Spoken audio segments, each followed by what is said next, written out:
Hey everybody, Chris here again. Welcome back to the channel. So today we're going to try something that I've actually never tried before. We are going to set up this machine to boot off the network. And this is otherwise known as pixie booting. But to do that, we're going to really need to do a couple of different things. First of all, we're going to need a pixie boot server. And this Raspberry Pi is going to help us with that. So part one of the video today is going to be setting up a pixie boot server.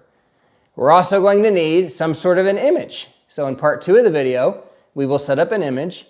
And then in part three, we'll actually boot off the network. So let's get started.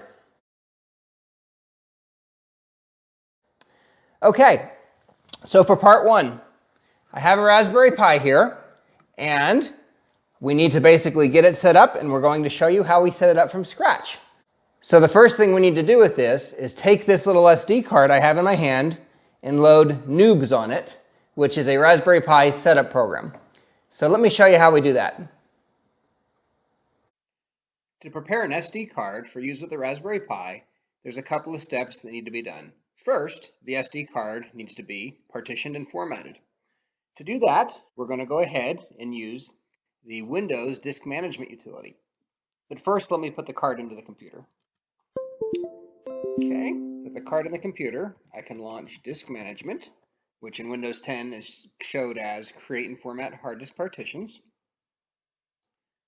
And we can scroll down to the bottom of the list of disks and find our SD card, which you can see is unallocated. I can right-click, New Simple Volume, Next, Next again, assign Drive H, and we're going to do a file system of FAT32. The Raspberry Pi supports FAT16 and FAT32. It does not support NTFS. We'll click Next and then Finish. And with there, we have Drive H ready to go. So the next thing we need to do is download the Noobs installer.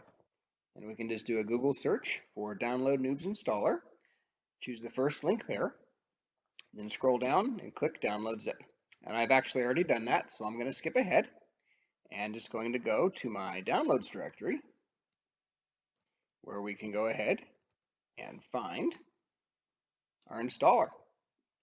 So now that it's all downloaded, in my case, I can right-click and say Extract All, and choose it to go to Drive H.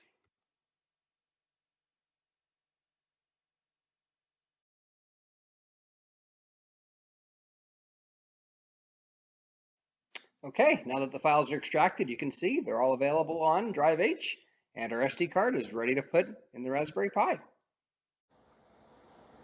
Okay, now that we're all set up, let's go ahead and put it in the Pi and start it up. So here we've put this in the Pi. I've got the Pi hooked up to the monitor, keyboard and mouse hooked up via this wireless keyboard, and we're just going to apply power. This happens to be a Raspberry Pi Model 3B. I'm not a big fan of the Model 4, namely because it doesn't have a full-size HDMI port, and I really like full-size HDMI ports. So whenever the Raspberry Pi powers on, it does this color test. And then from there, we can run through the setup program. So first thing it's going to do on initial boot is do some resizing of partitions and rearranging. And now we can choose what we want to install after this initialization completes. And we're going to choose to install Raspberry Pi Raspberry Pi OS. Click Install there. It's going to ask us if we want to install over the existing operating system. That's going to be a yes. And from there, it's going to install. So this will go from 0 to 100, and then we'll check back with you shortly. All right, so it looks like the OSs have installed successfully, though in this case it's just one. So let's go ahead and reboot the Raspberry Pi and do the first boot.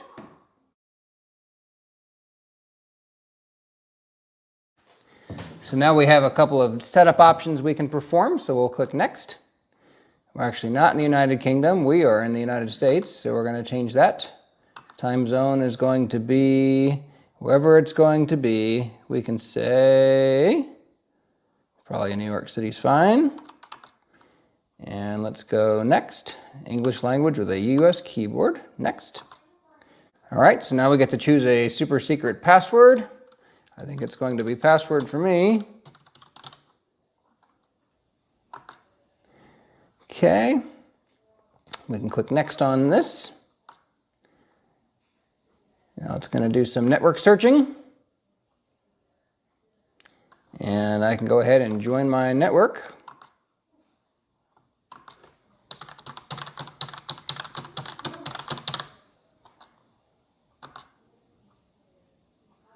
And we're actually going to try and serve this wirelessly and see how that goes.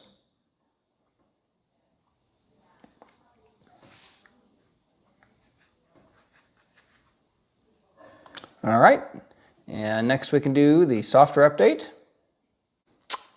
Here we are, sometime later. The Raspberry Pi is now up to date and ready to go. And it's suggesting that we restart so the new settings will take effect, or we can do this later and restart the Pi ourselves. Let's go with later, because there's just a couple other things I want to set up here. If we go to Preferences, and then we go to Raspberry Pi Configuration, we can do a couple of things here. First of all, I'm going to change the name of this to be Raspberry Host, just to deconflict, because I already have a Raspberry Pi on my network. And then we're going to do a couple of other things here with interfaces, and we're going to enable SSH, and we're also going to enable VNC. That way I can access this remotely. We'll come down here, and that's going to launch those. We're not going to restart right now, but now we have a VNC icon up here. So now what we're going to do is actually restart the Raspberry Pi, and then, as opposed to accessing it via this monitor here, I'm going to access it via SSH. So we'll see you in a minute. With initial installation of the Raspberry Pi complete, it's time to do some configuration. And for this part of the process, I'm going to follow a script, and here it is. So the first thing that we're going to do is secure shell into our Raspberry Pi. So I'm going to use PuTTY, which is a Windows SSH client. And we're going to go to Raspberry Host, log in as a Pi user using our super secret password, and now we're in. First thing that we're going to do is install DNSMask. DNSMask does a couple of really critical things for us. First, it allows us to offer a DHCP address to any service, or I should say host, that wants to PXE boot or network boot. It also allows routing to the PXE service, and also serves as a TFTP server for purposes of transferring files to those hosts that are trying to boot over the network. So let's go ahead and install that application.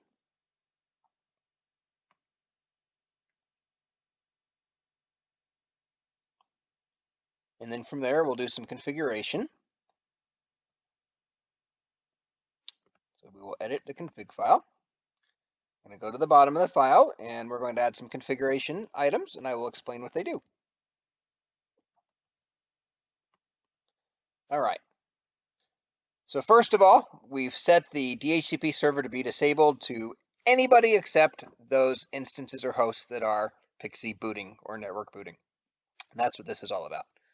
We've also set our interface to be our network interface. We could gather that by doing an ifconfig. In our case, it's WLAN 0. I've also set up a range of DHCP addresses to serve, though we're really only ever going to serve one. But this is a range within my DHCP address pool on my network. And then from there, we're going to map a MAC address to a specific DHCP address. In this case, we're just mapping the MAC address of the one and only host that we're going to be network booting today. We also specify which script to run when it comes to issuing or showing commands for connect or disconnect. We want them to be echoed to the screen. And then this line here tells us to use the PXE Linux service. This line here tells us to use PXE Linux for the DHCP boot.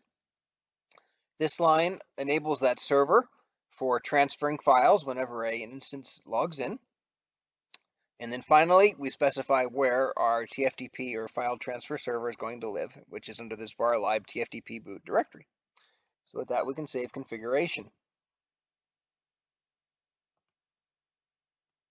All right. So next up, we need to create that directory that we referenced on the last line of configuration there. We'll go ahead and do that. And at this point, we can go ahead and restart the DNSMask process. And for good measure, we can go see what the status is of that process. Looks like it's running and happy. That's a good thing. Next up, we're going to install and configure the Pixie Linux program, which will support the Pixie or network boot.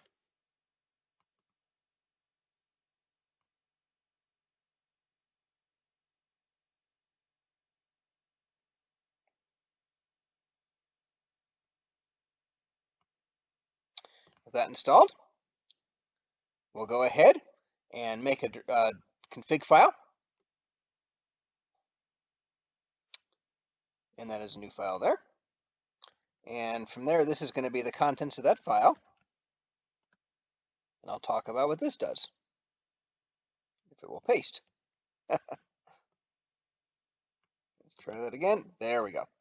Okay, so basically what this is doing is setting up a menu as well as specifying the image that will be served whenever our host logs in to Pixie boot or network boot. So first line here is just giving us a nice menu for when we start up and a name for that menu. Actually, these first two lines are basically doing that, giving us a menu and a title for the menu.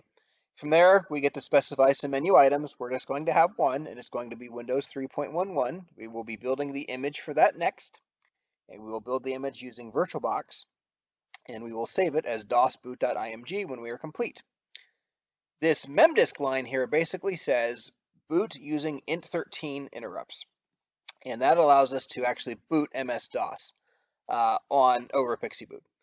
Traditionally, with this Pixie Linux program, you would be booting a Linux operating system, but this memdisk is basically a wrapper which allows us to boot a DOS image. And from there, this append option tells us that we're using a raw image as opposed to, say, maybe a floppy or an ISO. Okay, let's go ahead and exit, and we'll save this file. Move on to the next step. So the next thing we need to do is copy some modules into our TFTP server directory related to Pixie Linux. So this is going to create a whole bunch of symbolic links, and we'll see what that looks like in just a minute. And then we also need to add a symbolic link for the memdisk program. So now we have all of the different support items we need for our menu, what we need for Pixie Linux proper, and then memdisk to be able to load our image. If we go have a look at var lib tftp boot, now we can see that we have all those items in there. Now we're still missing one thing, and that is dosboot.img, but we will remedy that shortly. Future Chris here. I actually left out one link. You can see it highlighted there in blue. So in addition to the two links that we put above, we also need to make this particular symbolic link as well, and I will have that in the instructions. Sorry about that. Perhaps the easiest way of getting that dosboot.image file over to the Raspberry Pi is by using Samba. So we're going to go ahead and configure or install and configure Samba at this point.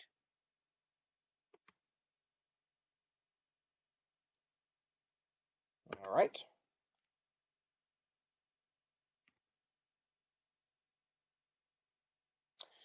We do want to modify smb.conf to use WinS settings for DHCP. That'll make it easier to find this server from a Windows computer.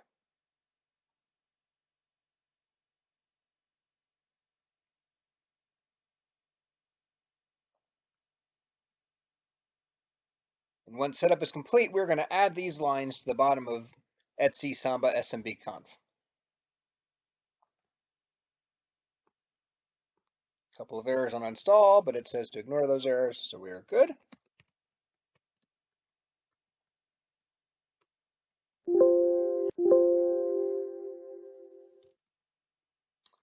Just going to scroll to the bottom of this file and add those lines, which is basically saying take that TFTP server directory and map it to a share called data. So with that, we should be able to save this, and now we should be able to access it. If we go to Raspberry host /data, and there you have it, all of the files that we have installed thus far. And the next thing we need to do is get a dosboot.image file in there, which we will create next. Future Chris here. One other thing we're going to have to do for this TFTP boot directory, since we've shared it, is actually make it so that it is readable and writable by pretty much everybody. I'm sure that I don't need the permissions to be this strong, but I'm going to make them this strong anyway and just do a chmod 777 on varlib tftp boot. There we go.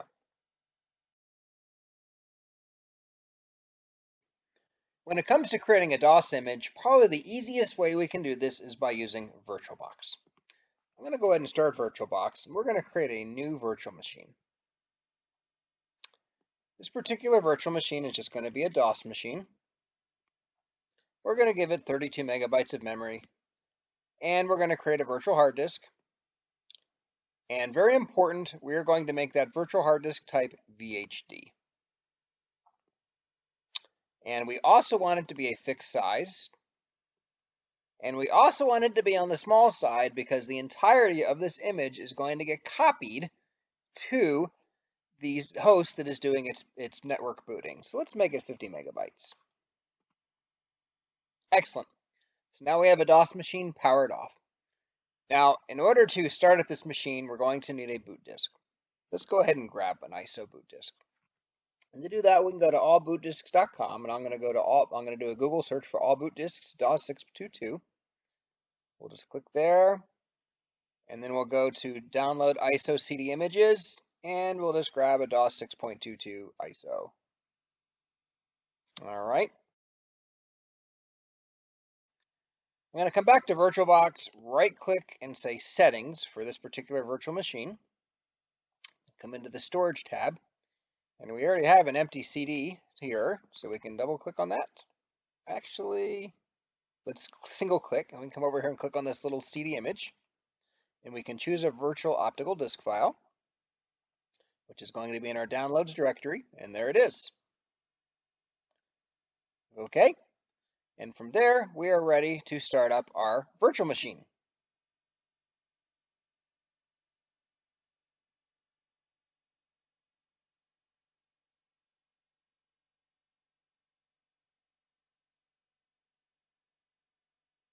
Let's see if we can scale it up a little bit so we can actually see it. Okay. With the screen scaled up here, we're ready to configure our disk. First thing we're going to do is fdisk,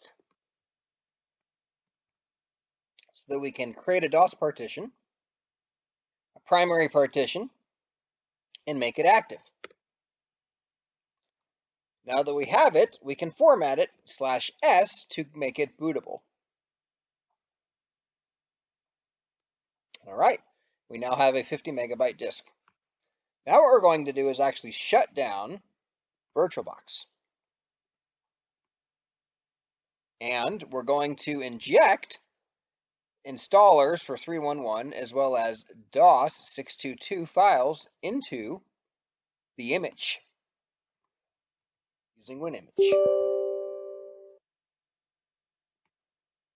So in WinImage, I'm going to go and find that file, which should be under my profile, and then VirtualBox VMs, DOS, and then we should have a, let's see here, oh, we don't have file name extensions turned on, but it's right here. This DOS, sorry, right here. This DOS virtual hard disk, VHD. So let's go ahead and open that. It's going to give us a little bit of information there. Now what we can do is inject these folders into this image. So I'm going to say image inject a folder. Actually, first let's create a folder, and we'll call it W311. Let's change into that folder. Now we can say image inject a folder on our desktop. Choose this 311. Say yes. And those files have been injected. Let's do this similarly for the MS-DOS folder. So I've created a folder called MS-DOS, image, inject a folder, DOS 622, which is basically an extracted version of MS-DOS. Okay, all set. From there, we can close this.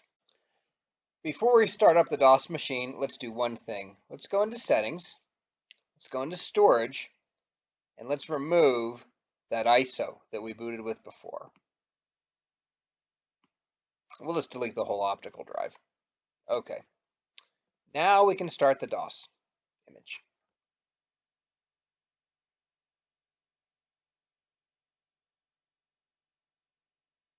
All right. Now that we're started, let's go into the Windows 3.11 directory and run setup and install Windows 3.11. We'll just kind of breeze through this, accept the defaults.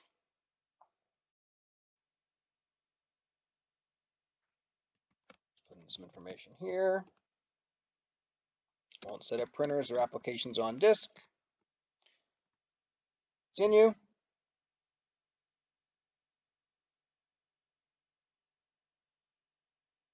We won't do any network setup. We'll let Windows make all modifications for us. Skip the tutorial, and we're done. Okay, our image is now ready to go. Let's shut down our virtual machine. And the next thing we get to do is take this image, which is a VHD image, and convert it to a RAW image so that we can then upload it to our Pixie server. So to do that, we're going to use the command line. We're going to go to Program Files, Oracle, VirtualBox, and we're going to use the vbox manage command. And for vbox manage, the syntax of the command is going to be vbox manage clone HD, and then we're going to say format raw, and the source image name, which is going to be c:users cml virtualbox vms dos vhd, and then I'm going to go ahead and just put this in a temp directory and call it dos image2.img. All right, so now we have that image. So at this point, what we can do is navigate to that directory. And we've got a DOS image and a DOS boot. DOS boot was from something I tried earlier. And now we should be able to go to raspberry host/data and paste that in. And I'm just going to go ahead and rename it. And now we're all set. And we are ready to boot. Okay, so with our image ready to go, with our boot server set up to go, the next thing to do is to go ahead and do our network boot.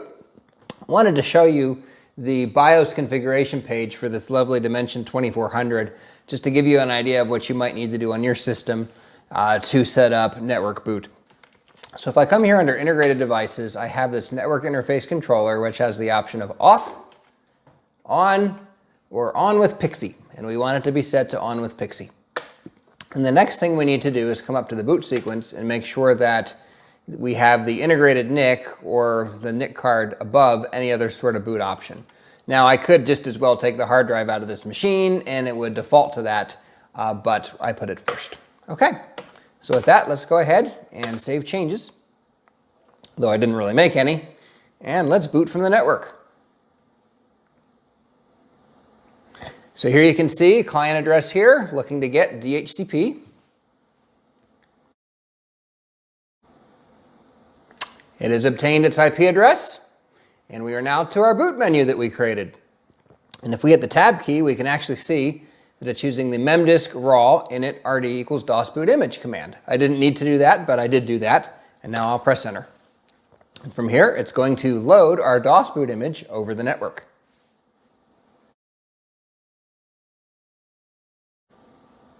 Okay, so our image is now loaded and MS-DOS is now booting.